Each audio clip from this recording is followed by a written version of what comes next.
Hello everyone, আসসালামু আলাইকুম। আশা করি তোমরা সকলেই ভালো আছো। কি খবর তোমাদের? তোমরা তোমাদের ক্লাস কেমন লাগছে? আরো বিস্তারিত পড়াবো নাকি এরকমই ঠিক আছে? নাকি দ্রুত পড়াবো নাকি আরো ধীরে ধীরে পড়াবো? তোমরা কমেন্ট করে জানাতে পারো তোমাদের কেমন লাগছে পড়া, ভালো লাগছে নাকি খারাপ লাগছে, তোমরা এনজয় করতে পারছো নাকি পারছো না, সবকিছু আমাকে জানাতে পারো। আমাকে জানানোর জন্য কমেন্ট বক্স তো ওপেন আছেই। তাছাড়াও তোমরা যদি আমাকে জানাতে চাও ভার্চুয়ালি, তাহলে 01952806946 এই নাম্বারে হোয়াটসঅ্যাপ করতে পারো। তো আমরা চলো আজকে নতুন পড়ায় যাই। আজকে আমাদের নতুন পড়া। হ্যাঁ,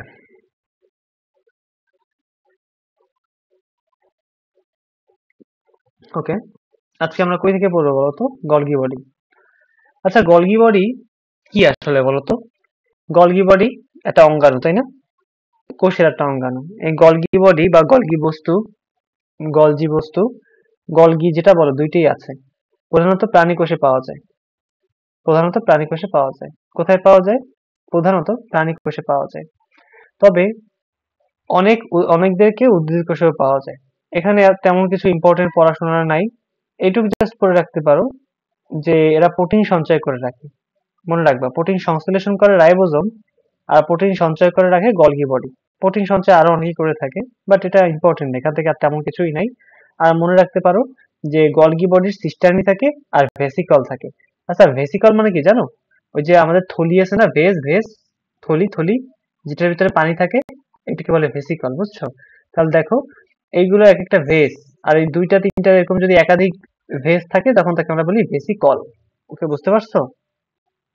আশা করি ক্লিয়ার। এবার দেখো, পরের পড়ায় আমরা আসি। Endoplasmic reticulum. এন্ডোপ্লাজমিক রেটিকুলামটা ইম্পর্টেন্ট। আচ্ছা, এন্ডোপ্লাজমিক রেটিকুলামের গায়ে কি লেগে থাকে বলতো?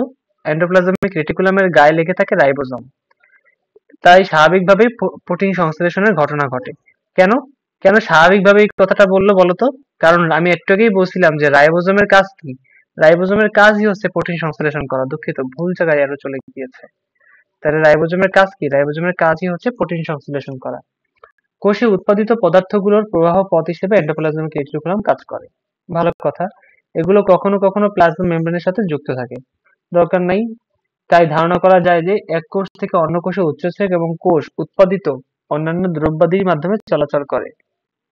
মাইটোকন্ড্রিয়া, কোষ গহ্বর, এগুলো সৃষ্টিতে এন্ডোপ্লাজমিক রেটিকুলাম গুরুত্বপূর্ণ ভূমিকা পালন করে। তাহলে এখান থেকে একটা প্রশ্ন আসতেই পারে যে মাইটোকন্ড্রিয়া, কোষ গহ্বর সৃষ্টিতে কোন অঙ্গাণুটি ভূমিকা পালন করে? তাহলে তুমি কি বলবা? তাহলে তুমি বলবা এন্ডোপ্লাজমিক রেটিকুলাম। ঠিক আছে। এবার দেখো, কোষ গহ্বর। সাইটোপ্লাজমে কোষের মধ্যে যে আপাত ফাঁকা স্থান দেখা যায় সেগুলো কি? কোষ গহ্বর। বৃহৎ কোষ গহ্বর উদ্ভিদ কোষের বৈশিষ্ট্য, এটা আমরা আগেই দেখেছিলাম। এর প্রধান কাজ কোষরস ধারণ করা। এটা কি তোমাদের মনে আছে যে কোষরস ধারণ করা? কিন্তু এই কোষরসের মধ্যে কি থাকে জানো? অজৈব লবণ, আমিষ, শর্করা, চর্বি জাতীয় পদার্থ, জৈব অ্যাসিড, রঞ্জক পদার্থ, পানি ইত্যাদি এই কোষরসের ভিতরে মজুদ থাকে। ওকে। আর প্রাণী কোষে থাকে না। যদি থাকে তাহলে সেটা কি থাকে? সেটা আকারে অনেক ছোট থাকে। ঠিক আছে। আমরা লাইসোজোম সম্পর্কে একটু ছোট্ট করে পড়াশোনা করেছিলাম, তোমাদের কি মনে আছে? একে বলা হয় আত্মঘাতী কোষ। অর্থাৎ এই জীবকোষকে জীবাণু থেকে রক্ষা করে এবং এ নিজে হজম হয়ে যায়। তারপর সে কি করে? যখন সংস্পর্শে আসে তখন সে কি হয়? সে বিদীর্ণ হয় এবং সে ফেটে গিয়ে জীবাণুগুলোকে ধ্বংস করে। ওকে। আবার আম, দেখো, দেহে অক্সিজেনের অভাব হলে অথবা বিভিন্ন কারণে লাইসোজোমের পর্দা ক্ষতিগ্রস্ত হলে আশেপাশের অঙ্গাণুগুলো নষ্ট হয়ে যায়।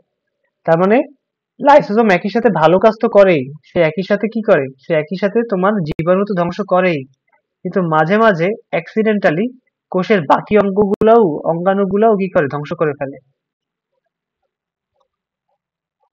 অঙ্গাণুগুলাও ধ্বংস করে ফেলে। এতে করে হয় কি জানো? এতে করে মাঝে মাঝেই প্রায় এই লাইসোজোম ধ্বংসের কারণে ক্যান্সার তৈরি হয়। এটা ইন্টারমিডিয়েটের বইতে পাবা, এখানে নাই, তাও তোমরা জেনে রাখলা। এবং কখনো কখনো কোষটি মারাও যায়। বুঝতে পেরেছো? ওকে। গত ক্লাসে আমি একটু পানি খেয়ে নেই, তাড়াহুড়ো করে এসেছি, পানি খাওয়া হয়নি। তো এই জন্যই কেমন যেন একটু এক্সস্টেড লাগছে। যাই হোক, তোমরা একটা মিনিট অপেক্ষা করো।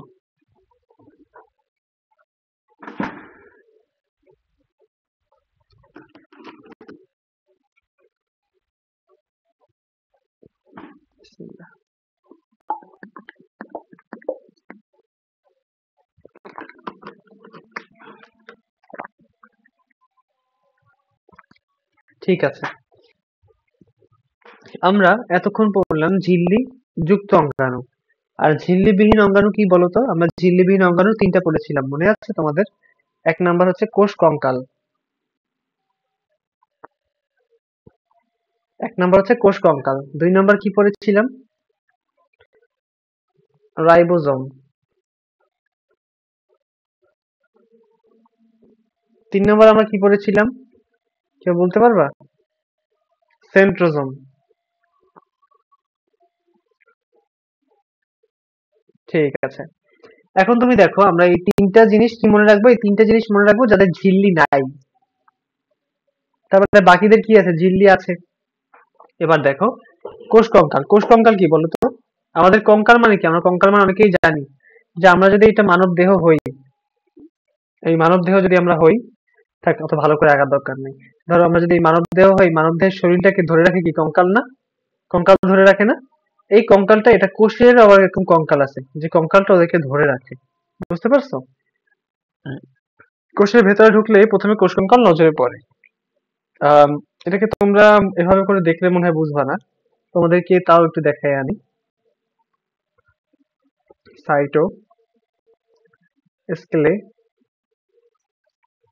সাইটোস্কেলেটন, দেখো তো সাইটোস্কেলেটন দেখতে কেমন হয়।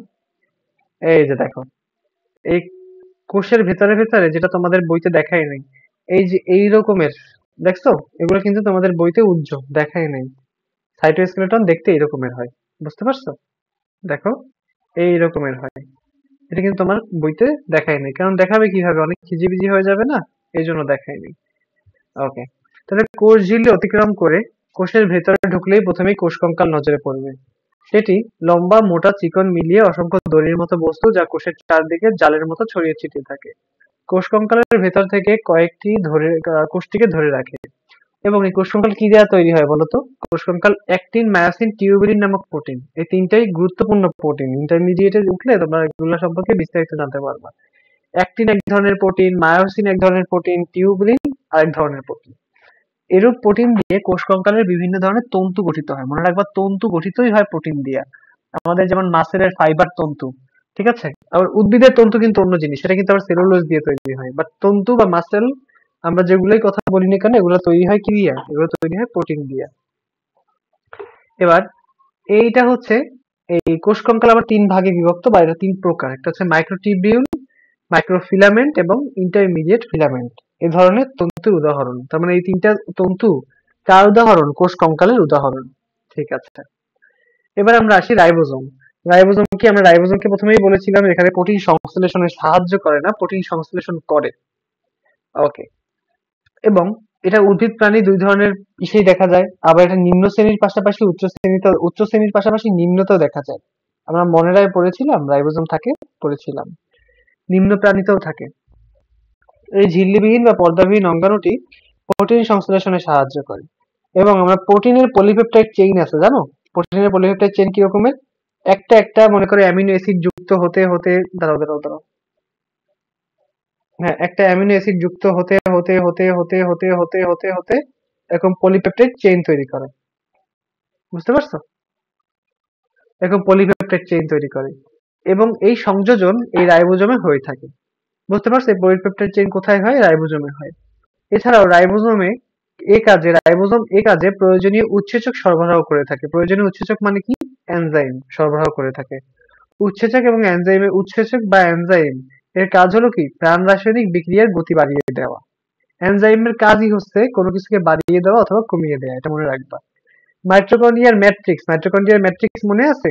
মাইটোকন্ড্রিয়ার ম্যাট্রিক্স হচ্ছে সেই যে অর্ধশস্ত্রকে থকথকে পদার্থ মাইটোকন্ড্রিয়ার মধ্যে। এবং প্লাস্টিডের স্ট্রোমা প্লাস্টিডের মনে আছে? প্লাস্টিডের মধ্যে যে এরকম সবুজ সবুজ অর্ধস্বচ্ছ পদার্থ থাকে, মনে আছে?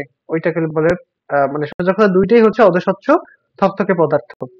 এই থকথকে পদার্থতেও কি থাকে? রাইবোজোম থাকে। হ্যাঁ, আমরা জানি। এবং যেগুলো ওই অঙ্গাণু সমূহের নিজস্ব ডিএনএ এর সংকেত অনুযায়ী প্রোটিন সংশ্লেষণ করে নেয়। তার মানে আমরা দুইটা জিনিস জানলাম, যে কোষে তো রাইবোজোম থাকেই। আমরা এখানে গুরুত্বপূর্ণ একটা অবজেক্টিভ, সবাই এটা নোট করে নিও, যে কোষে তো রাইবোজোম থাকেই, কোষে তো রাইবোজোম থাকেই,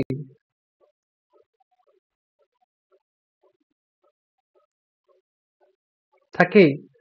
সাথে অঙ্গাণু, দুইটা অঙ্গাণু, একটা হচ্ছে মাইটোকন্ড্রিয়া আর একটা হচ্ছে তোমার প্লাস্টিড। এ দুটা অঙ্গাণুতেও থাকে। এদেরও নিজস্ব রাইবোজোম থাকে। এটা বইয়ে কোথাও লিখে রাখবা, ঠিক আছে? এটা কোথাও বইয়ে লিখে রাখবা। খুবই গুরুত্বপূর্ণ কথা, খুবই গুরুত্বপূর্ণ কথা, ঠিক আছে? তার মানে রাইবোজোম তো কোষে থাকেই, তার সাথে কোথায় থাকে বলতো? তার সাথে দুইটা অঙ্গাণু, তাদের নিজেদেরও রাইবোজোম থাকে। একটা হলো মাইটোকন্ড্রিয়া, একটা হচ্ছে কি প্লাস্টিড। এদের নিজস্ব কি ডিএনএ সংকেত অনুযায়ী প্রোটিন সংশ্লেষণে অংশ নেয়, অর্থাৎ কি এদের রাইবোজোম থাকে। ঠিক যেমন একটা ব্যাকটেরিয়া কোষের সাইটোপ্লাজমে অবস্থিত রাইবোজোম সেই কোষের প্রোটিন সংশ্লেষণ করে এবং জৈব অভিব্যক্তির ধারায় অন্য কোষের অংশ হয়ে ওঠার আগে এই দুটি অঙ্গাণু এক সময় স্বাধীনভাবে বসবাস করত, তার সাপেক্ষে এটিও একটি প্রমাণ। এখানে তেমন কিছুই বলে নাই, বোঝার মতো তেমন কিছুই নাই।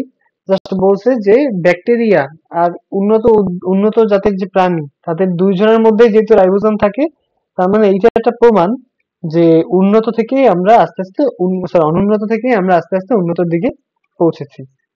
এখানে তেমন গুরুত্বপূর্ণ তেমন কিছুই বলে নাই, বুঝতে পারছো? ওকে, এবার আসি আমরা সেন্ট্রোজোম। সেন্ট্রোজোমের কার বৈশিষ্ট্য? প্রথমেই বলছিলাম প্রাণী কোষের বৈশিষ্ট্য। ওকে, সেন্ট্রোজোমে প্রধানত প্রাণী কোষে পাওয়া যায়, এটা তো আমরা দেখছিলাম। নিম্ন শ্রেণীর উদ্ভিদ কোষে কদাচিৎ এদের দেখা যায়। প্রাণী কোষের নিউক্লিয়াসের কাছে দুটি ফাঁপা নলাকার দণ্ডাকার অঙ্গাণু দেখা যায়, যাকে বলা হয় সেন্ট্রিওল। এখানে এই সংখ্যাগুলো মনে রাখো, যে ফাঁপা দুটি নলাকার অঙ্গাণু হচ্ছে সেন্ট্রিওল।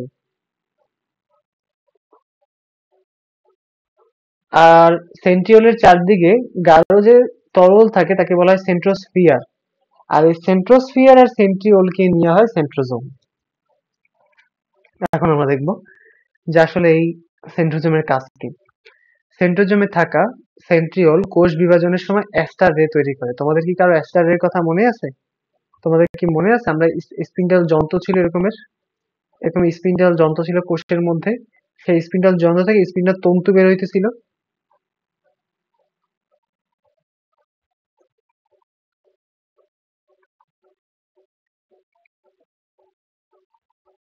এই তন্তুর গায়ে ক্রোমোজোম লাগা ছিল।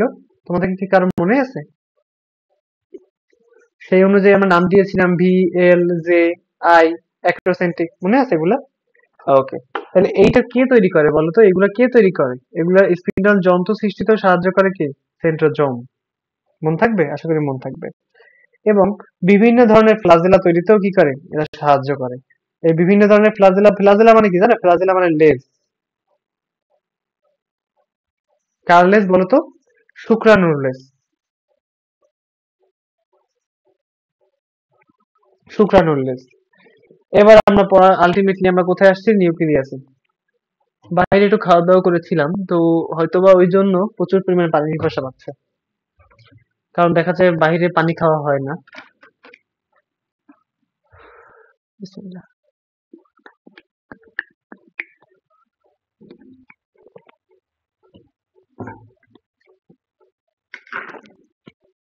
কথা আটকে যাচ্ছে যেহেতু পানির পিপাসা পাচ্ছে এর জন্য। দেখো, নিউক্লিয়াস বা কেন্দ্রিকা। আমরা নিউক্লিয়াস সম্পর্কে দেখেছিলাম যে নিউক্লিয়াসের কি থাকে? মেমব্রেন থাকে, অর্থাৎ পর্দা থাকে। তার ভিতরে তাদের রন্ধ্র থাকে, অর্থাৎ ছিদ্র থাকে। এই ছিদ্র দিয়ে কি হয়? বিভিন্ন পুষ্টি উপাদান পাস করে। আর ভেতরে একটা কুসুম থাকে, এটাকে বলে নিউক্লিওলাস।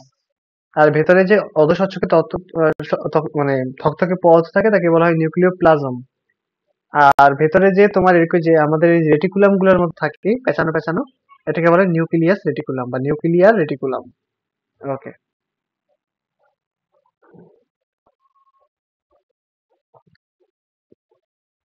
হ্যাঁ, তো এই যে ভিতরে যে যে সুতাগুলো থাকে এগুলোকে বলা হয় রেটিকুলাম।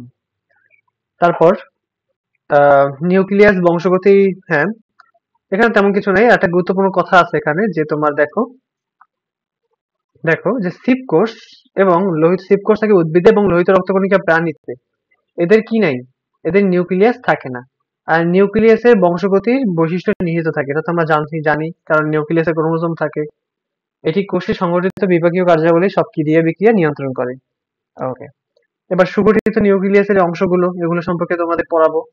নিউক্লিয়ার ঝিল্লি অর্থাৎ নিউক্লিয়ার রন্ধ্র, এই রন্ধ্রের মাধ্যমে মধ্যে ছিদ্র থাকে সেটাকে বলে, সরি, নিউক্লিয়ার ঝিল্লি, ঝিল্লির মধ্যে থাকে রন্ধ্র, রন্ধ্রগুলোকে বলা হয় নিউক্লিয়ার রন্ধ্র। এগুলা দেখছো যা বলছি সেগুলা। নিউক্লিয় প্লাজম কি, নিউক্লিয় প্লাজম হচ্ছে এই প্লাজমের মধ্যে হচ্ছে থকথকে পদার্থ থাকে, তার ভিতর থাকে নিউক্লিক অ্যাসিড। এই নিউক্লিক অ্যাসিড মানে কি জানো? এনএ। আচ্ছা, এই এনএ মানে কি বলতো? সবাই চেনো কিন্তু এখন চিনতে পারতেছো না, সেটা কি? ডিএনএ এবং আরএনএ। বুঝতে পেরেছো? তাই নিউক্লিক অ্যাসিড থাকে, প্রোটিন থাকে, উৎসেচক থাকে এবং কতিপয় খনিজ লবণ থাকে। আচ্ছা, বলতো মনেরায় কি থাকে? মনেরায় থাকে ক্রোমাটিন তন্তু,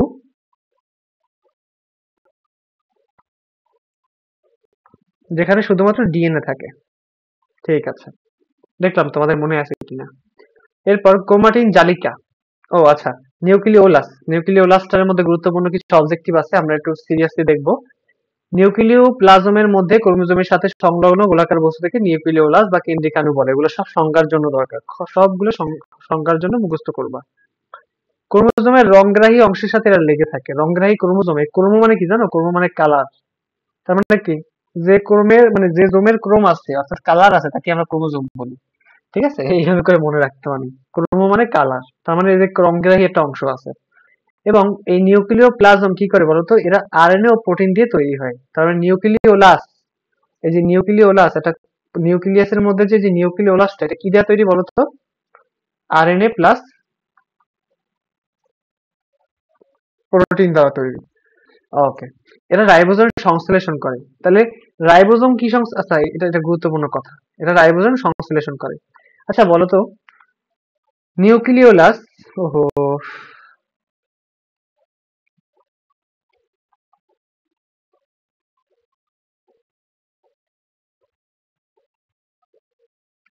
নিউক্লিওলাস কি সংশ্লেষণ করে? রাইবোজোম। আর রাইবোজোম কি সংশ্লেষণ করে? প্রোটিন। বুঝতে পেরেছো? আশা করি বুঝতে পেরেছো। এবার হচ্ছে ক্রোমাটিন জালিকা। হুম, ক্রোমাটিন জালিকা, ক্রোমাটিন জালিকা একটি ক্রোমোজোম। বিভাজন চলছে না, দরকার নেই, এগুলো কিছু না, জট পাকানো। আচ্ছা ঠিক আছে, সুতা তন্তু জট পাকিয়ে থাকে, এই আলাদা আলাদা তন্তুগুলোকে একসাথে ক্রোমাটিন জালিকা বলে। এর অপর নাম নিউক্লিয়ার রেটিকুলাম। ঠিক আছে, এখানে তেমন পড়াশোনার কিছু নাই, তোমরা চাইলে পড়ে নিতে পারো, এগুলো বাড়তি কথা। আচ্ছা, এইটা লাগবে। ক্রোমাটিনের মধ্যবর্তী অংশে একটা সংকুচিত অংশ থাকে, তাকে বলা হয় সেন্ট্রোস্ফিয়ার। এই যে এইটা দেখতে পাইছো? এই সংকুচিত অংশটাকে কি বলে? সেন্ট্রোস্ফিয়ার। এই সংখ্যাটা লাগবে। কোষ বিভাজনের সময় সেন্ট্রোমিয়ারের যে অংশে স্পিন্ডল যন্ত্রের মাইক্রোটিউবিউল এসে যুক্ত হয় তাকে বলা হয় কাইনেটোকোর। এটাও লাগবে, এটা লাগবে, গুরুত্বপূর্ণ, খুবই গুরুত্বপূর্ণ। এগুলো সংজ্ঞা লাগবে। এবং সেন্ট্রোমিয়ারের উভয় পাশে ক্রোমাটিডের দুটি অংশ লেগে থাকে, তাকে বলা হয় আর্ম। অ্যানাফেজ দশা এরা বিভিন্ন রকমের আকৃতিতে দেখা যায়। এদেরকে কি বলা হয় বলতো? এগুলো তৃতীয় অধ্যায়ে আলোচনা করা হবে। এগুলো দেখতে এরকমের হয়, ভি এল জে আই এর মধ্যে দেখতে হয়। আমরা বিস্তারিত তৃতীয় অধ্যায়ে ইনশাল্লাহ পড়বো। তবে এই দুইটা সূত্র কিন্তু মুখস্থ রাখতে হবে। বুঝতে পেরেছো? এই যে মেটাফাইজ, এগুলো দশা টশা এগুলো পড়ালাম না, কেন পড়ালাম না? এগুলো আমরা তৃতীয় অধ্যায়ে গিয়ে পড়বো। ওকে, তোমরা এতটুকু জিনিস স্কিপ করে যেতে পারো, মনে রেখো তৃতীয় অধ্যায়ে গিয়ে পড়বো। এবার আমরা দেখি আমাদের কোষের অঙ্গাণু সম্পর্কে পড়াশোনা আলহামদুলিল্লাহ শেষ। এখন আমাদের যে জিনিসটা নিয়ে পড়াশোনা সেই জিনিসটা হচ্ছে যে টিস্যু। একটা কথা মনে রাখবা, যে টিস্যু কি? টিস্যু হচ্ছে একাধিক কোষ মিলে কি হয়? টিস্যু হয়। এইটা মনে করো একটা টিস্যু। বুঝতে পেরেছো? আশা করি বুঝতে পেরেছো। টিস্যুর একটা সংজ্ঞা আছে, একটা প্রচলিত সংজ্ঞা আছে। এই সংজ্ঞাটা আমাদের সবার মনে রাখতে হবে। সেই সংজ্ঞাটা কি বলতো? কোষের, আচ্ছা দরকার নেই এখানে সংজ্ঞাটা আমি দেখাই, দাঁড়াও। এই যে একই বা বিভিন্ন প্রকারের একগুচ্ছ কোষ একত্রিত হয়ে যদি একই কাজ করে, তাদের উৎপত্তিও যদি একই হয়, এখানে অভিন্ন লেখছে, এইগুলো হচ্ছে পন্টামি করে, বুঝছো? এই অভিন্ন বাদ দিয়ে লেখো একই। একই একই হয় তখন তাদেরকে, আমার একটা ছাত্র এই অভিন্ন মানে বুঝতো কি জানো? ভিন্ন। এই তো পরে যখন তাকে ধরলাম তখন সে বুঝলাম যে সে যেটা বুঝে পড়েনি, মুখস্থ করছে। তো এটা অভিন্ন কেটে কি লিখবা? একই লিখবা। তাহলে যদি একই হয় তখন তাদেরকে কি হয়? তাদেরকে টিস্যু বলে। তার মানে কি? একই প্রকারের একগুচ্ছ, একই প্রকার। যেমন হৃৎপিণ্ডের টিস্যু কোষগুলা একই রকমের। হৃৎপিণ্ডের কোষগুলা হৃৎকোষের মতো। এবং সেগুলোর কাজও একটা। সেটা কি? শুধুমাত্র হৃৎপিণ্ডের স্পন্দন নিয়ন্ত্রণ করা। তারা একত্রিত হয়ে যদি একই কাজ করে, অর্থাৎ হৃৎপিণ্ডের ধুকপুক নিয়ন্ত্রণ করে, তাদের উৎপত্তিও যদি একই হয়, তাদের উৎপত্তি কোত্থেকে হয়? ধরো হৃৎকোষ থেকে হয়, তাদেরকে টিস্যু বা কলা বলে। এই টিস্যু কয় ধরনের বলো তো? টিস্যু হচ্ছে দুই ধরনের। টিস্যু কয় ধরনের? টিস্যু হচ্ছে দুই ধরনের। একটা হচ্ছে ভাজক টিস্যু, আর একটা হচ্ছে স্থায়ী টিস্যু। এখন আগেই বলে রাখি, ভাজক মানে কি? যে বিভাজিত হতে পারে, বিভাজন ক্ষমতা সম্পন্ন, বিভাজন সম্পন্ন। আর স্থায়ী টিস্যু যে পারে না, বিভাজন হতে পারে না। ঠিক আছে? স্থায়ী টিস্যু, সে স্থায়ী হয়ে গেছে, সে আর বিভাজিত হতে পারে না। তাহলে এখানে বিস্তারিত লেখা আছে, ভাজক টিস্যুর কোষগুলো বিভাজনে সক্ষম, কিন্তু স্থায়ী টিস্যুর কোষগুলো বিভাজনে সক্ষম না। স্থায়ী টিস্যু আবার কয় প্রকার বলতো? স্থায়ী টিস্যু আবার তিন প্রকার। একটা হলো সরল টিস্যু, জটিল টিস্যু, নিস্রাবী টিস্যু। এখানে শুধু সরল ও জটিল নিয়ে আলোচনা করা হবে। আমরা সুন্দর করে সেই আগের দিনের মতো এখানে একটা কি করতে পারি? একটা ফ্লো চার্ট, ফ্লো চার্ট না, এটা কি বলে? আমরা আমাদের বোঝার সুবিধাটাতে চার্ট তৈরি করতে পারি, কি বলো? চার্টটা করে ফেলি। লেআউট থেকে ওরিয়েন্টেশনটাকে ল্যান্ডস্কেপ মোডে নিব। তারপর এটাকে একটু বড় করব, জুম ইন, জুম ইন। এরপর আমরা এটাকে মাঝখানে আনবো। তারপর চলো এখানে লিখি। প্রথম লিখবো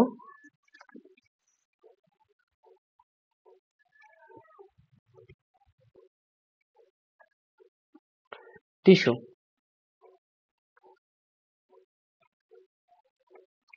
টিস্যু,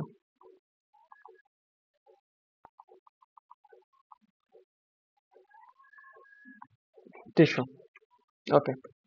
এবার এই টিস্যুকে আমরা কয়েকটা ভাগে ভাগ করব, চলো। টিস্যুকে আমরা তিনটা ভাগে ভাগ করব। এভাবে ভাগ করব নাকি নরমালি ভাগ করব? দাঁড়াও একটুখানি, আমি একটু,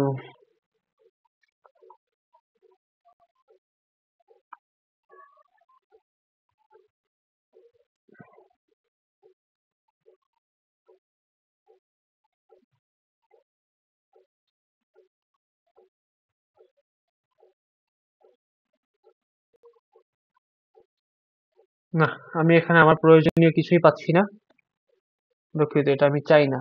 তাহলে আমি আমার মতো নিজের মতো করে বানিয়ে নিই, চলো। তোমরাও বাসায় বসে এটা বানিয়ে নিতে পারো। এটাতে আমারই কোনো কষ্ট নাই। টিস্যু। ওকে। আচ্ছা, মাউস নিয়ে নিই। ওকে, টিস্যু। তারপর টিস্যু কয় ভাগ বলো তো?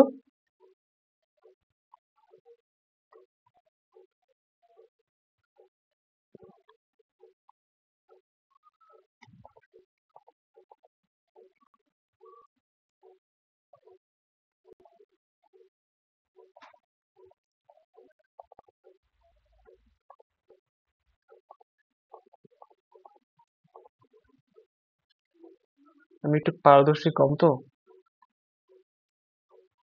ওকে। দুই। আচ্ছা, এটা বারবার চলে যাচ্ছে কেন? এরকম তো করে না কখনো।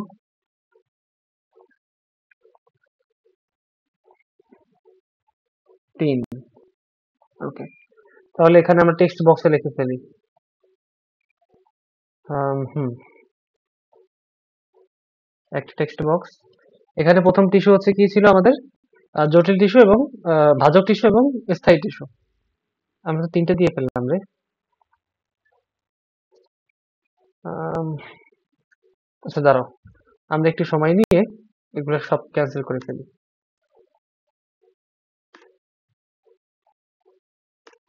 ওকে, আগে প্ল্যান করি কিভাবে বানাবো। টিস্যু, টিস্যু, ওকে। তারপর হচ্ছে এখান থেকে নিয়ে চার্টে কি আছে? না, চার্টে কিছু আমার কাজে নাই। শেপেও আমার কোনো কাজে নাই। শেপে দেখি তো এখান থেকে কিছু নেওয়া যায় কিনা। না, শেপে কোনোটার মধ্যে কোনো কাজ নেই আমার। ওকে,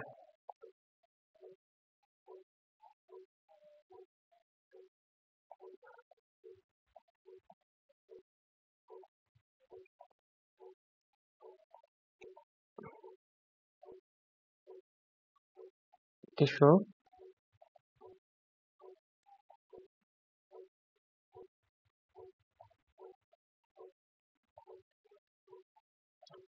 একটা,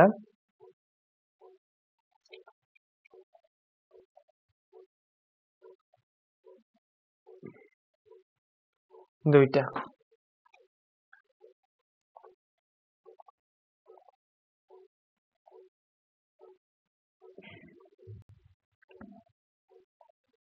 ঝামেলা বেশি হয়ে যাইতেছে না? আচ্ছা ঠিক আছে। আমি কি এটা লিখে করাইতে পারতাম? আচ্ছা আমি লিখে করাইতে পারতাম। চলো, চলো। আমরা প্রয়োজনে ঠিক আছে, কোনো সমস্যা নেই, কোনো সমস্যা নেই। আমরা লিখে করি। কারণ আমরা দেখতেছি এখানে অনেক সময় লাগবে, বুঝছো? আমি চাই না তোমাদের এত সময় নষ্ট হোক। তাহলে এগুলো তো আমাদের লাগবে না, কি বলো? লাগবে না। এই কত সময় নষ্ট করলাম তোমাদের? ও মা, 5 মিনিট নষ্ট করে ফেলছি। চলো, এগুলো আমাদের কিছু লাগবে না। আমরা একটু ভালোভাবে বুঝে বুঝে করি। ওকে, দেখো। তাহলে সংজ্ঞাগুলো আচ্ছা লাগবে না, সংজ্ঞা আমাদের এত ইম্পর্টেন্ট না। তাহলে চলো, প্রথম হচ্ছে টিস্যু। আমি এখানে রেখে দিচ্ছি।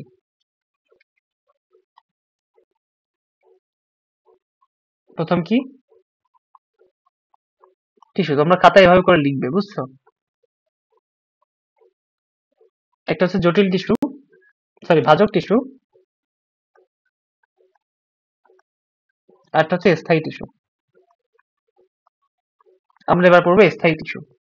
ভাজক টিস্যুর ভাগ আছে, কিন্তু তোমার বইতে ভাজক টিস্যুর ভাগগুলো দেয়নি। দেখো তোমার ভাই, তোমার বইতে এই স্থায়ী টিস্যুর 3টা ভাগ, সরল, জটিল এবং নিস্রাবী টিস্যুর কি করছে? আলোচনা করছে। তাহলে এই 3টা টিস্যুর আবার 3টা ভাগ। একটা হচ্ছে কি? সরল, একটা হলো জটিল, একটা হচ্ছে নিস্রাবী। এই নিস্রাবী টিস্যু মানে কি জানো? গ্রন্থি টিস্যু। নিস্রাবী টিস্যু অথবা ক্ষরণকারী টিস্যু হচ্ছে ক্ষরণকারী। এই নিস্রাবী টিস্যু কারা জানো? ওই যে গাছের যে কষ বের হয় না, বা গাছের যে ছাল থেকে যে রাবার বের হয়। তোমরা জানো রাবার কিভাবে তৈরি হয়? গাছের বাকল থেকে এরকমের কষ বের হয়, কষ বের হয়ে শক্ত হয়ে যায়। ওই রাবারটাকেই তোমার প্রসেস করে তারপর আমরা আমাদের এই ইরেজার পাই। বুঝতে পারছো? আচ্ছা, এই তাইলে সেই নিস্রাবী টিস্যু। ঠিক আছে, ওই টিস্যু থেকে এইগুলো এরকম কষ বের হয়। এবার আমরা দেখি সরল ও জটিল টিস্যু সম্পর্কে। সরল টিস্যুকে আবার কয়েক ভাগে ভাগ করা হয়, সেটাকে ভাগ ভাগ করা হয় 3 ভাগে। একটা হচ্ছে প্যারেনকাইমা। দেখছো এখন কত ফাস্ট হচ্ছে। একটা হচ্ছে কোলেনকাইমা।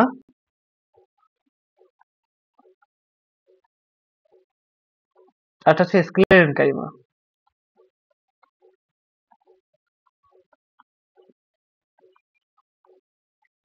এর মধ্যে এই প্যারেনকাইমা কি জানো?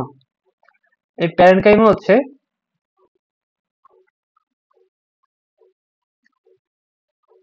জীবিত। এইটা হচ্ছে অর্ধজীবিত। আর স্ক্লেরেনকাইমা হচ্ছে মৃত। তার মানে এখন আমরা যদি, যেহেতু আমরা এটা দেখে ফেলছি, তোমরা খাতায় সুন্দর করে এরকম একটা ছক বা হায়ারার্কি বানাবা, বানায় তারপর আমাকে দেখাবা। ওকে, যদি আমি বেঁচে থাকি। এবার আমরা পড়ায় একটু আসি, তো দেখি তো কি বলছে, পড়াশোনায় কি বলছে আমাদেরকে। আম, ওকে, ওকে, দেখো কি বলছে, আমরা একটু দেখে আসি। প্যারেনকাইমা সরল টিস্যু কি? স্থায়ী টিস্যুর প্রথম ভাগ সরল টিস্যু। এই সরল টিস্যুকে আবার 3টা ভাগে ভাগ করা হয়। এটা প্যারেনকাইমা, কোলেনকাইমা, স্ক্লেরেনকাইমা। প্যারেনকাইমা উদ্ভিদের সব জায়গায় এদের উপস্থিতি লক্ষ্য করা যায়। কেন বলো তো? কারণ এরা জীবিত। এরা জীবিত এই জন্য। এখন মনে করে দেখো তো, জীবিতরা কোথায় থাকে? জীবিতরা যেমন তোমার পাতার ওই যে মূলে থাকে। আমি তোমাকে যদি দেখাই, জীবিতরা যেমন মনে করো যে তোমার শীর্ষ পাতায় থাকে, তারপর তোমার মনে করো কাণ্ডে থাকে, সবখানে তো জীবিত কোষ থাকে, তাই না? এই জন্য প্যারেনকাইমার সকল অঙ্গেই, সকল অংশেই কি এর উপস্থিতি লক্ষ্য করা যায়। ওকে। এবং এই প্যারেনকাইমার আবার কয়েকটা বৈশিষ্ট্য আছে, এখানে লিখে দিই। প্যারেনকাইমার কয়েকটা ভিতরকার বৈশিষ্ট্য আছে। একটা কোলোরেনকাইমা, মনে রাখো। ওইটা কিন্তু ছিল কোলেনকাইমা, এটা কোলোরেনকাইমা। আর একটা আছে অ্যারেনকাইমা।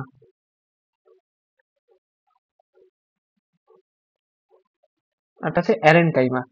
এবার আমরা একটু পড়ে আসি, দেখো চলো। তার মানে কি, এই সংজ্ঞাগুলো লাগবে। সংজ্ঞাগুলো কি? সংজ্ঞাগুলো হচ্ছে, আমি হ্যাঁ ক্যান্সেল করেছিলাম, যে কোষ প্রাচীর পাতলা সেলুলোজ দিয়ে তৈরি, এসব কোষে যখন ক্লোরোপ্লাস্ট থাকে তাকে বলা হয় কোলোরেনকাইমা। আর জলজ উদ্ভিদের বড় বড় বায়োকঠিনী যুক্ত প্যারেনকাইমাকে বলা হয় অ্যারেনকাইমা। এই দুইটা সূত্র কি মুখস্থ থাকবে? দুইটা সংজ্ঞা কি মুখস্থ থাকবে? আশা করি মুখস্থ থাকবে। আচ্ছা, এই প্যারেনকাইমা যেহেতু সবুজ হয়, তাহলে মনে করো এবং জীবিত হয়, তাই জন্য এরা কি করে? দেহ গঠন তো করেই, খাদ্যও প্রস্তুত করে, খাদ্য সঞ্চয়ও করে এবং খাদ্যদ্রব্য পরিবহন করে। এইখানে ওরা সবই করে। বুঝতে পারছো? মেইনলি প্যারেনকাইমাই হচ্ছে মোস্ট ইম্পর্টেন্ট। বাকিগুলা মনে করো ভুজুং ভাজুং। এবার কোলেনকাইমা পড়ার আগে আমরা স্ক্লেনকাইমা পড়ে আসবো। স্ক্লেনকাইমা হচ্ছে মৃত। এই এই কোষগুলো শক্ত। এই যে আমাদের গাছের বাকল দেখছো, বাকলগুলো শক্ত হয় না, যেমন দারচিনি, ওগুলো কিন্তু বাকল এবং অনেক লম্বা এবং পুরু পুরু প্রাচীর যুক্ত। বাকলগুলো দেখছো, ছালগুলো কত মোটা মোটা না, তাই না? এই, তাহলে কি বলছে? এই যে হ্যাঁ, ওকে। এবং প্রাথমিক অবস্থায় কোষগুলো প্রোটোপ্লাজমের উপস্থিত থাকলেও পরে তা নষ্ট হয়ে যায় এবং মৃত কোষে পরিণত হয়ে যায়, এই জন্য তারা মৃত। এবং এই কোষগুলোকে আবার দুইটা ভাগে ভাগ করা হয়েছে, একটা হলো ফাইবার এবং একটা হলো স্ক্লেরাইট। স্ক্লেরাইটও হচ্ছে তোমার ওই আঁশ জাতীয়। ঠিক আছে? ফাইবার কি বলতো? ফাইবার হচ্ছে আঁশ। তোমরা কেউ পাট শাক খাইছো অথবা তোমরা কেউ ডাঁটা শাক খাইছো, সেই ডাঁটা শাকের ভিতরে যে ফাইবার গুলো থাকে না, রাফেজ গুলা, সেগুলো কি? সেগুলো হচ্ছে এই স্ক্লেরেনকাইমা। আর স্ক্লেরাইট কি বলতো? স্ক্লেরাইট হচ্ছে গিয়া, এরা হচ্ছে আহ পরিণত উদ্ভিদে মৃত কিছু জিনিস থাকে, আমি তোমাদের দেখাই স্ক্লেরাইট।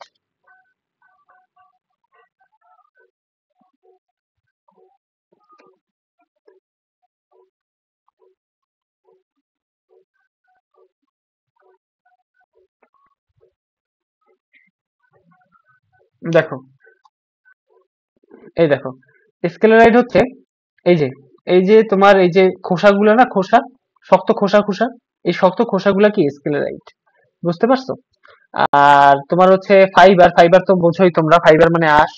ফাইবার, ফাইবার মানে দেখো, ফাইবার মানে এই যে এই খাবারের ভিতরে আঁশ থাকে না, সেই আঁশগুলাই হচ্ছে ফাইবার। বুঝতে পারছো? ওকে। তো এই ফাইবার কি? আচ্ছা, এটা মুছে ফেলি, হ্যাঁ। তো ফাইবার, এই ফাইবার করে কি মনে রাখো। আচ্ছা, এগুলো করে কি? এই যে স্কেলেট করে কি? দৃঢ়তা প্রদান করে, পানি, খনিজ লবণ পরিবহন করা এদের মূল কাজ। আর ফাইবার করে কি বলতো? ফাইবার হচ্ছে, ফাইবার হচ্ছে এরা দীর্ঘ, পুরু প্রাচীর যুক্ত, শক্ত এবং এদের দুই প্রান্ত সরু। এরা ভোঁতাও, কখনো ভোঁতাও হতে পারে, দরকার নাই। এখানে তেমন কিছু নাই ইম্পর্টেন্ট। এখানে ইম্পর্টেন্ট আছে যে ফাইবারের উদাহরণ কি, এইটা লাগবে। ফাইবারের উদাহরণ হচ্ছে বাস্ট ফাইবার, মনে রাখো। Bast fibre, surface fibre, xylem তন্তু। এই বাস্ট ফাইবারের একটা উদাহরণ হচ্ছে পাট। পাটের আঁশকে কি বলে? পাটের আঁশ, পাটের আঁশকে বলে কি? Bast fibre. আতা হয়ে গেল না তো আবার? পাটের আঁশ। ওকে। আর স্কেলেরাইট কি? স্কেলেরাইট কি এক্সটেনশনও বলা হয়, স্টোন সেলও বলা হয়। স্কেলেরাইট কি বলা হয়? স্টোন সেলও বলা হয়, স্টোন সেলও বলা হয়। আচ্ছা, এগুলো লাগবে না। স্কেলেরাইট মৃত, স্বাভাবিক ব্যাপার, দরকার নেই আর কিছু। এবং অগ্নবীজী এবং দ্বিবীজী উদ্ভিদের কর্টেক্স, কর্টেক্স মানে কি জানো? বাকল। ফল এবং বীজত্বকে, ওই যে ফল এবং বীজত্বকে অনেক সময়, যেমন তোমার মনে করো পেয়ারার উপরে, তোমরা কেউ দেখছো কিনা পেয়ারা, সেই পেয়ারার উপরে এখানে একটু মরা জায়গা থাকে না, এই মরা জায়গাটা কিন্তু কি? এই হচ্ছে গিয়ে এই স্ক্লেরাইট টিস্যু দেখা যায়। এবং বহিঃত্বকে জাইলেম এবং ফ্লোয়েমের সাথে একত্রে পত্রবৃন্তে, পত্রবৃন্তে কোষগুচ্ছ রূপে এরা জমা থাকতে পারে। আচ্ছা, এই লাইনটা পড়বো আমরা একটু পরে, এই পরের টপিকে পড়বো। এবার আমরা সহজ টপিকটা পড়ে আসি, কোলেনকাইমা। কোলেনকাইমা কি বলতো?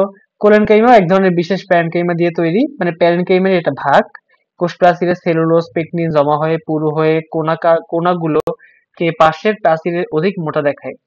এটা তেমন কিছুই না, আহামরি কিছুই না। এদের কাজ হচ্ছে কি, এইটা দাগাই দিই, যে কচি নমনীয় কাণ্ড যেমন কুমড়া এবং দণ্ডকলসের কাণ্ডে এই ধরনের টিস্যু দৃঢ়তা প্রদান করে। কোলেনকাইমার কাজও দৃঢ়তা প্রদান করে। এবং এ কোষে যখন ক্লোরোপ্লাস্ট থাকে তখন এরা কি করে খাদ্য প্রস্তুত করতে পারে। বুঝতে পারছো? সব কাজ সেম। আর একটা বেসিক জিনিস হচ্ছে গিয়া, দেখো যদি তোমাদেরকে দেখাই, এখান থেকে একটু বোঝার ব্যাপার আছে। প্যারেনকাইমা দেখছো কত সবুজ এবং জীবিত, বাট এরা কিন্তু হালকা, অতটা সবুজ না। এবং এদের মাঝখানে কিন্তু ফাঁকা আছে, দেখছো ফাঁকা আছে, কি মানে কি এরা অনেক বেশি কি সঞ্চয় করতে পারে। বাট এদের মধ্যে কোনো ফাঁকা নাই, এরা সঞ্চয় করতে পারে না, বাট এদের অস্তিত্ব আছে। আর দেখছো এরা মৃত, এদের ভিতরে কোনো নিউক্লিয়াস নাই, এরা মৃত। আর এরা এরা মরে এরকম শক্ত শক্ত হয়ে গেছে, এরা হচ্ছে বাকল, এই ছাল বাকল গুলো এরকম শক্ত হয়ে গেছে। বুঝতে পারছো? ওকে, এবার এই লাইনটা আমরা এবার পড়বো। এই জটিল, আচ্ছা এই লাইনটা মনে করো কোথায় পড়বো, জটিল টিস্যু না? আচ্ছা আচ্ছা, আমরা একটু ওই শখটা ঠিক মতো পূর্ণ করে আসি। ওকে, এতটুকু তো পড়লাম। ওকে, এবার আসি জটিল টিস্যু। জটিল টিস্যু কই লিখবো রে? এই জটিল টিস্যু। জটিল টিস্যু মনে রাখবা, জটিল টিস্যু দুইটা, একটা হচ্ছে জাইলেম আর একটা ফ্লোয়েম। জাইলেম আরটা কি, ফ্লোয়েম। জটিল টিস্যুর প্রকারভেদ না,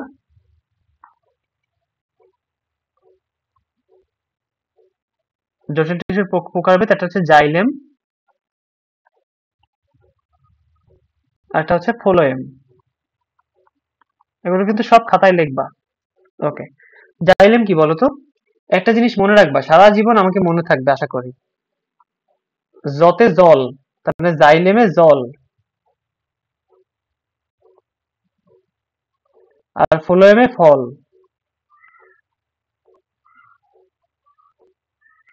ফল, তার মানে কি, জাইলেম উদ্ভিদে কি পরিবহন করে, কেউ আমাকে বলতে পারবা? জাইলেম উদ্ভিদে জল বা পানি পরিবহন করে, আর ফ্লোয়েম উদ্ভিদে ফল বা খাদ্য পরিবহন করে। তার মানে মূল থেকে, উদ্ভিদের মূল থেকে জাইলেম কি তৈরি করে, কি পরিবহন করে বলতো? পানি। আর ফ্লোয়েম কি তৈরি করে বলতো? খাদ্য। ওকে, এবার আমরা দেখছি। ওকে, এবার আমরা এর ভিতরে পড়াশোনা করি। আসো, জটিল টিস্যু। এই জটিল টিস্যু বিভিন্ন ধরনের কোষের সমন্বয়ে স্থায়ী টিস্যু তৈরি হয়, তাকে জটিল টিস্যু বলে। এরা উদ্ভিদের পরিবহনে কাজ করে। আমি কি বলছিলাম একটু আগে, যারা উদ্ভিদের পরিবহনে কাজ করে, এই জন্য এদেরকে পরিবহন টিস্যু বলা হয়। ওকে, ওকে। তারপর এ ধরনের টিস্যু দুই ধরনের, একটা হলো জাইলেম আর একটা ফ্লোয়েম। জাইলেম এবং ফ্লোয়েম একত্রে পরিবহন টিস্যু গুচ্ছ বান্ডেল তৈরি করে। আর বিস্তারিত একই কথা বারবার ঘুরাই পেঁচায় বলতেছে, বুঝতে পারছো? এখন আমরা দেখি জাইলেম। জাইলেম কি, জাইলেম দুই ধরনের, একটা হলো প্রাথমিক জাইলেম আর একটা হলো গৌণ জাইলেম, অর্থাৎ প্রাইমারি আর সেকেন্ডারি। তাহলে প্রোক্যাম্বিয়াম, ক্যাম্বিয়াম কি বলতো? ক্যাম্বিয়াম মানে বাকল, আর প্রোক্যাম্বিয়াম মানে কি, অর্থাৎ প্রোক্যাম্বিয়াম থেকে সৃষ্টি হয়ে সৃষ্ট জাইলেমকে প্রাথমিক জাইলেম বলে। আর প্রাথমিক বৃদ্ধির শেষে যেসব ক্ষেত্রে গৌণ বৃদ্ধি ঘটে, সেখানে গৌণ জাইলেম সৃষ্টি হয়। প্রাথমিক জাইলেম দুই ধরনের, প্রাথমিক অবস্থায় একে প্রোটোজাইলেম বলে এবং পরিণত অবস্থায় একে মেটাজাইলেম বলে। এবং মেটাজাইলেমের অভ্যন্তরীণ ফাঁকা গহ্বর বড় থাকে, এবং মেটাজাইলেম কয়েক ধরনের কোষ থাকে, tracheid, vessel, xylem parenchyma, xylem fibre. অনেক দূর পড়ে ফেলছি, দেখো। এখন দেখো, প্রোটো আর মেটা, মেটা মানে কি, মোটা না? আমি একবার বলছিলাম মেটা মানে মোটা। তার মানে দেখো তো এখানে মোটা কে, এখানে কিন্তু এইটা মোটা। তার মানে কি, আস্তে আস্তে ছোট থেকে বড়র দিকে যাচ্ছে। তার মানে প্রো মানে কি, আদি বা ছোট। তার মানে এই প্রো, দেখো আদি, আদি বলে, প্রো মানে আদি। তাহলে দেখো, এই পুরো কি মানে ছোট থেকে বড়র দিকে যাচ্ছে, অর্থাৎ পুরো আগে বেশি বাহিরের দিকে, দেখো পুরো বাহিরের দিকে। এই বাহিরের দিকে প্রথমে হচ্ছে এর বৃদ্ধি ঘটে, আস্তে আস্তে আস্তে আস্তে এর গৌণ বৃদ্ধি ঘটে। এবং এক্ষেত্রে প্রাথমিক জাইলেম দুই ভাগে ভাগ করা হয়। এই ধরো এই তো তার গৌণ বৃদ্ধি, আর এটা প্রাথমিক বৃদ্ধি। এই প্রাথমিক বৃদ্ধির তার একটা হচ্ছে প্রোটোজাইলেম, পরিণত অবস্থায় সেটা হয়ে যায় মেটাজাইলেম। আর এই মেটাজাইলেমের ফাঁকে ফাঁকে এই জায়গাগুলো বড় না? হ্যাঁ, এই ফাঁকে ফাঁকে কি থাকে, ট্রাকিড থাকে, ভেসেল থাকে, জাইলেম প্যারেনকাইমা থাকে, জাইলেম ফাইবার থাকে। এদের সম্পর্কে বিস্তারিত না, সংক্ষেপে জানবো, কারণ বিস্তারিত তোমার এখানে নাই। তো বিস্তারিত জানলে অনেক কিছু জানাতে পারবো, অনেক মনে কর পেঁচাইতে পারবো, তাতে তুমি বোরিং হবা, তাতে তুমি বোর হবা, আশা করি বুঝতে পারছো। দেখো, ট্রাকিড, ট্রাকিড হচ্ছে কোষ লম্বা। এটা প্রথম বৈশিষ্ট্য, ট্রাকিডের কোষ লম্বা। এরা প্রান্তদ্বয় সরু এবং সুচালো, ঠিক আছে। এদের প্রাচীরে লিগনিন জমা থাকে, ঠিক আছে। লিগনিন জমা কি, লিগনিন মানে তন্তু, বুঝছো? এই লিগনিন জমা হওয়ার কারণে এরা কি হয়, পুরু হয়। এবং অভ্যন্তরীণ গহ্বর বন্ধ হয়ে যায়। ওই তন্তু যখন, আঁশ যখন জমা হয় তখন কি হয়ে যায়, এই গহ্বর বন্ধ হয়ে যায়। এই অভ্যন্তরীণ গহ্বর বন্ধ হয়ে যায়, বুঝতে পারছো? এই যে গহ্বরটা বন্ধ দেখছো, আর ওই গহ্বরটা কি সুন্দর খোলা। ওকে, ফলে পানি চলাচলের পাশাপাশি জোড়াকূপের মাধ্যমে হয়ে থাকে। তার মানে পানি চলাচল এইখান থেকে না হইয়া এই ভেতর থেকে এইভাবে হয়, বুঝছো? এইভাবে হয়। ওকে, এবার এদের আকৃতি বলাকার, সর্পিলাকার, সোপানাকার, জায়গাকার, কূপাঙ্কিত বিভিন্ন রকম হতে পারে। এইটা লাগবে। যে ফার্ন বর্গ, নগ্নবীজী এবং আবৃতবীজী উদ্ভিদের প্রাথমিক এবং গৌণ জাইলেম টিস্যুতে ট্রাকিট দেখা যায়। ট্রাকিট সবখানে, এই ট্রাকিট জাইলেম যেখানে আছে ট্রাকিট সেখানে আছে, বুঝতে পারছো? এদের প্রধান কাজ কি এইটা মুখস্থ করা লাগবে। কোষ রসের পরিবহন করা এবং অঙ্গকে দৃঢ়তা প্রদান করা। ঠিক আছে, আগেই বলছি জাইলেম মানে জল, তার মানে জাইলেমের ভিতরে যত কোষ আছে তাদের মেইন কাজ হচ্ছে রস পরিবহন করা। রস মানে কি বলতো? রস মানে পানি। ওকে, ঠিক আছে। এরপর আছে ভেসেল। ভেসেল কি? ভেসেল কোষগুলো খাটো চোঙের মতো এবং কোষগুলো একটি মাথা থেকে আরেকটা সজ্জিত থাকে এবং প্রান্তীয় প্রাচীরগুলো গলে গিয়ে দীর্ঘ একটি নলের সৃষ্টি হয়। দেখছো একটা বিশাল নল তৈরি হয়েছে। ওকে, এখানে আর তেমন কিছু নাই, ওই সেম কথা। ওকে, ওকে। নগ্নবীজী উদ্ভিদ, সেই নগ্নবীজী উদ্ভিদের মধ্যে আবার এক ধরনের উদ্ভিদ আছে সেটা হচ্ছে নিটাম। এদের প্রাথমিক পর্যায়ে ভেসেল থাকে এবং এই ভেসেলের কাজ কি? পানি এবং খনিজ লবণ পরিবহন করা। কিছু যদি মনে না থাকে, পানি তো মনে থাকবে, কারণ এই ভেসেল কি? ট্রাকিড ভেসেল, এরা কি? এরা জাইলেমের অংশ। আর জাইলেম কি বলতো? জাইলেম মানে জল। কিছু পরিবহন করুক আর না করুক, পানি সে পরিবহন আল্লাহর দুনিয়াতে করবেই। ওকে, আর কেউ যদি ভুলে খাদ্য লেখে আসো তাহলে কিন্তু মনে করো এককালে জিরো। ওকে, জাইলেম প্যারেনকাইমা, আমরা প্যারেনকাইমা সম্পর্কে পড়েছিলাম। এই জাইলেম প্যারেনকাইমাকে কি বলে? উট উট প্যারেনকাইমাও বলা হয়। এই কেন বলে আমি সঠিক জানি না, এটা আমরাও পড়ছি, তোমরা এইভাবে করে মুখস্থ করে ফেলো, উট প্যারেনকাইমা বলে। এখন কেন তারে বলে, মনে করো একজনের নাম কুদ্দুস, এখন তারে কেন কুদ্দুস বলে এটা কেমনে কইতাম? বুঝো নাই? ওকে, এদের প্রাচীর পুরু অথবা পাতলা হতে পারে এবং প্রাইমারি জাইলেমে অবস্থিত প্যারেনকাইমার কোষ পাতলা প্রাচীরযুক্ত। এখন প্রাইমারি জাইলেম, মনে করো প্রাইমারি জাইলেম তো আমরা দেখছি, এই প্রাইমারি জাইলেমে অবস্থিত যে প্যারেনকাইমা কোষগুলো থাকে, অর্থাৎ জীবিত যে টিস্যু গুলা থাকে, জীবিত টিস্যু গুলা, সেই জীবিত টিস্যু গুলা পাতলা প্রাচীরযুক্ত। তবে গৌণ জাইলেমে এরা পুরু প্রাচীরযুক্ত হয়ে থাকে। খাদ্য সঞ্চয় এবং পানি পরিবহন করা এদের প্রধান কাজ। সবারই এই খাদ্য সঞ্চয় এবং পানি পরিবহন করা। ঠিক আছে, খাদ্য কিন্তু পরিবহন করা না, এটা মনে রাখো, খাদ্য কিন্তু এখানে সঞ্চয় করা আর পানি পরিবহন করা, কারণ জাইলেমে জল পরিবহন করে। ওকে, এবার জাইলেম ফাইবার।